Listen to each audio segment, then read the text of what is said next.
那讲到清明爱食润饼糕，伫咧台南受打，平常时是咧卖鱼，到清明就开始改卖润饼。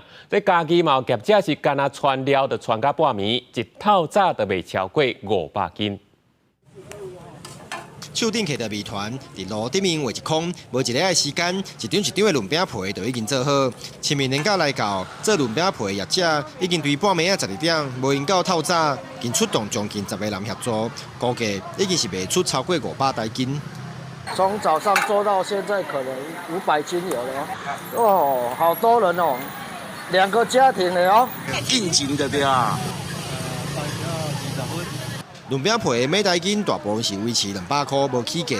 但是嘛是有民众，不管是祭拜先人，或者是家己食，介意买已经包好的润饼糕。因此，包括台南阿母寮市场、嘉义埔子第一市场，以及高雄美丽岛这文章附近的店家，一透早嘛出现排队的人潮，民众平均排队超过1点钟。用肉粿糜的，差不多2点才为止。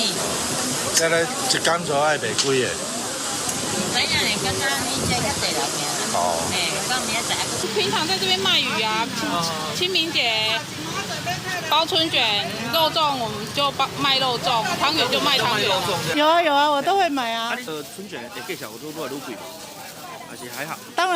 当然是会，现在什么都涨啊。